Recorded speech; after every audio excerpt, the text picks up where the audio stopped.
Now your forecast first on WKRG News 5 at 6. Good evening. Here's a live look outside from our studios. Another big batch of thunderstorms rolling through Mobile County. Incredible views there. Some very ominous skies, low cloud bases. By 11 p.m. tonight, 79 degrees. There's a view from Orange Beach. Going to leave in a small rain chance by 10 p.m. Similar conditions in Pensacola tonight from our Unity Fiber camera. We'll break down the flash flood emergency that has now been extended this evening as WKRG News 5 at 6 begins now. Local coverage you can count on. You're watching WKRG News 5 at 6. Hello, everyone, and thank you for being here with us. I'm Roseanne Haven. And I'm Peter Albrecht. It has been another day of severe weather in our area, and it's not over yet. Let's take a look at some of the damage. First, in Foley this afternoon, showing what appears to be a tornado on County Road 12. This is not confirmed yet by the National Weather Service. We want to thank Doug Lipscomb for sharing this video with us. He says he captured the severe weather from Riverview Turf on Lipscomb Farms. And this is video from Rob Bacon, owner of Fox General Contracting. This is a house they're remodeling on County Road 1 in Fairhope.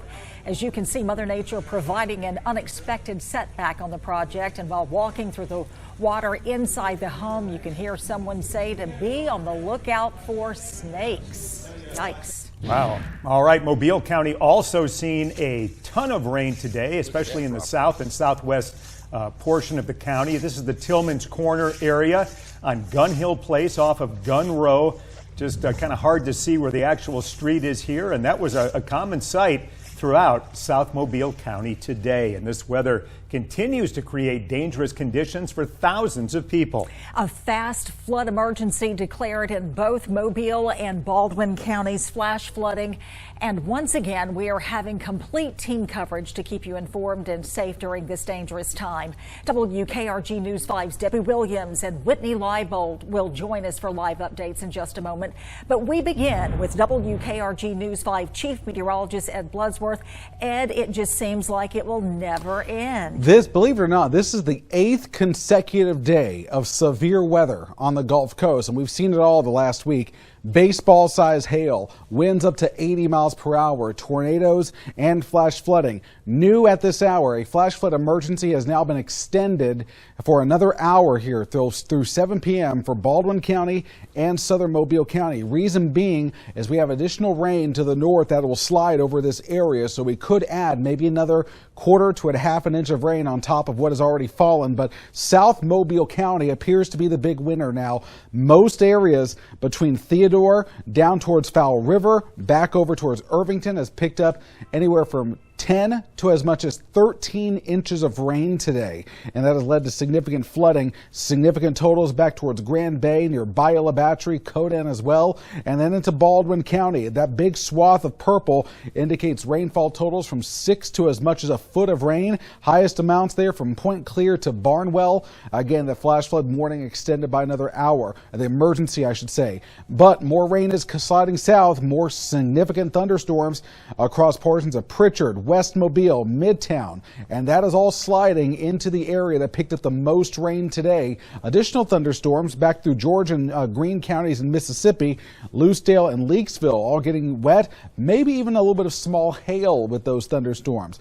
But the good news is that the atmosphere should begin to calm down the later we go into the evening. I think we get a much needed break tonight from the showers and thunderstorms. However, an additional round of thunderstorms possible over the areas that picked up the most rain earlier today. That threat coming our way for tomorrow midday.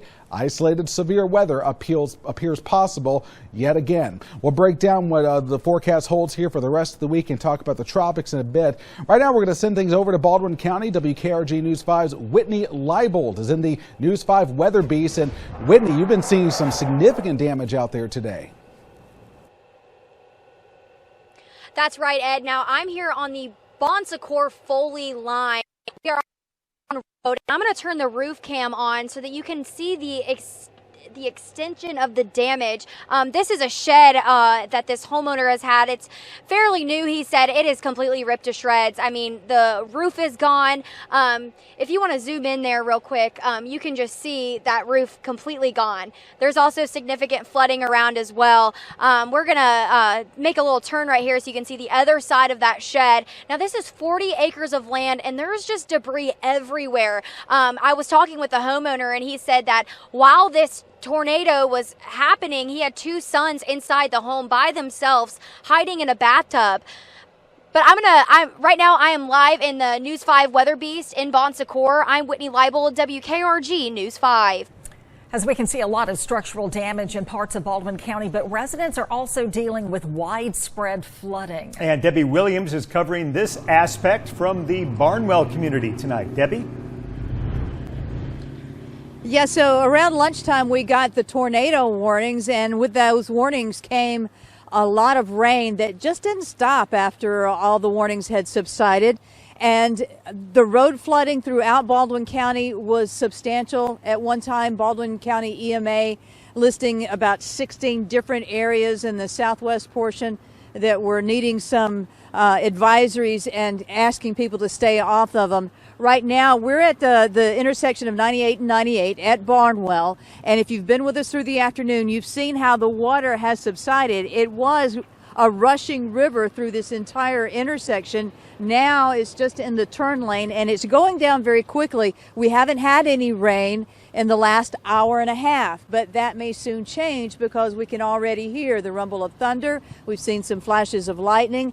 Don't let the lighter skies behind me fool you.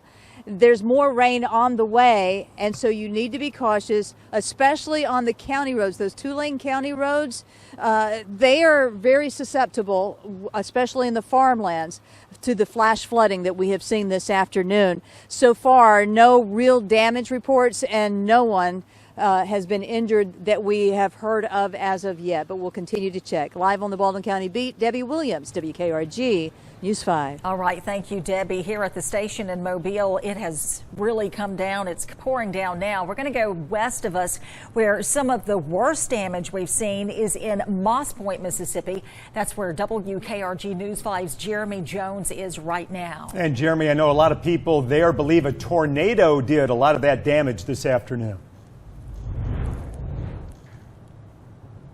Yeah, that's right, Peter and Roseanne. And I'm actually about to speak with 2 people right here. I have Shannon Millette and I have Miss Teresa Ducksworth. And they were both in the bank. What was the name of the bank? M&M Bank. The M&M Bank here on Main Street in Moss Point, where, you guys were trapped inside. Just tell me what happened. We were upstairs in the conference room for a meeting, and all of a sudden it got dark, and we got some alerts on the phone, and somebody paid attention, and we heard train noises, so we started trying to get downstairs. The power went out, and we got downstairs in time to see the front of the building collapse and roof going off and just all hell breaking loose. So we feel very blessed to be here. And I understand that you two stuck by each other, and you were able to save Miss Ducksworth from all the... That's correct. That's correct. Just tell me what happened, Miss Ducksworth. Okay, I was in the bathroom, coming out of the bathroom, completely dark when the lights went off, hearing the noise. Shannon saw me coming out, so he waited on me and he told me, hold on. It walked down the stairs, then stuff started flying everywhere, so we decided just to sit there. So we sat there for a minute and just started praying. That's the only thing we knew to do at that point.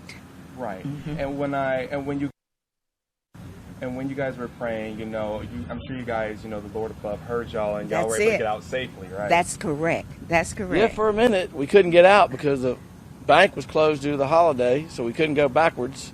Our front door was completely blocked, so some search and rescue people broke a window eventually and busted the door down, and we were able to get out because it was raining and stuff falling down, and it just wasn't safe being in that building. Mm-mm. I'm glad you guys are safe. I'm going to go back to you guys in studio reporting on Moss Point, WKRG News 5. Okay, thanks, Jeremy. A lot of damage there in downtown Moss Point. I'm going to call it right there on Main Street, including the high school, which is just a couple blocks away. So we'll have more from Jeremy tonight on that damage in Jackson County. A lot of damage. Good to hear so far. No reports of injuries, which is amazing. I know it.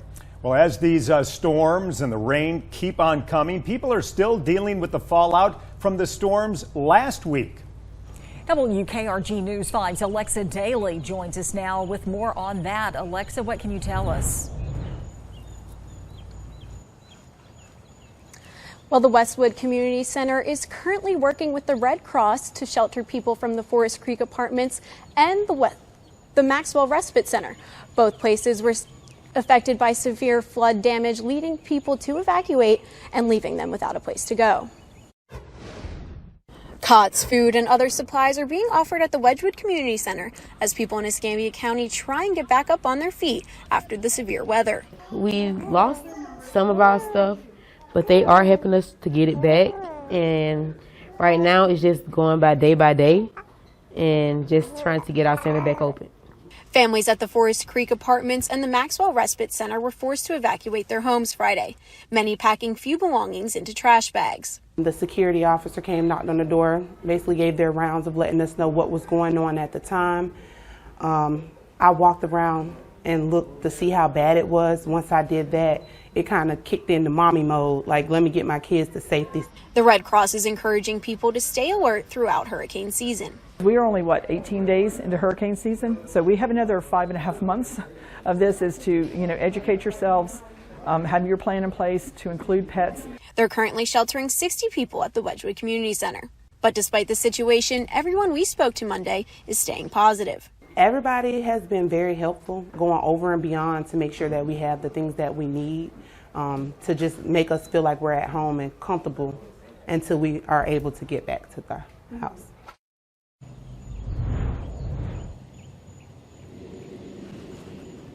The American Red Cross tells us they're currently working with the county to conduct damage assessments, which will determine when people can get back into their homes. Live in Escambia County, Alexa Daly, WKRG News 5. Thanks, Alexa. Remember, to stay ahead of the weather, you need the WKRG weather app. It's free. You can get it on Google Play and in the App Store. And another reminder for you, our next weather radio programming tour stop is in Foley. It's this Wednesday, June 21st. Come on out to Paris Ace Hardware on McKenzie Street. The event is from 3 in the afternoon through 7 o'clock in the evening. And we really appreciate your making WKRG your favorite news at 6. Straight ahead, today in Serving Those Who Serve, you'll meet a woman who uses art to honor our veterans. And right now we're still tracking more heavy downpours that continue to work through Mobile and Baldwin counties. Also in our Mississippi counties, some good storms over Leakesville and Lucedale, all sliding south. So isolated storms will continue this evening as temperatures will hover in the 70s and 80s. For the boaters tomorrow, a northwest wind 5 to 15 knots, seas at 3 feet. High tide coming at 1:55 p.m. We'll maintain another threat of storms at the coast and a high threat of rip currents. Also, big news in the tropics. I'll tell you where Tropical Storm Brett is headed. That's coming up next. We all know they are there, but who knew so many sharks were this close? To see them in the shallow water areas right off Orange Beach is really amazing. Why so many sharks have been sighted near our local beaches lately. Tuesday at 10.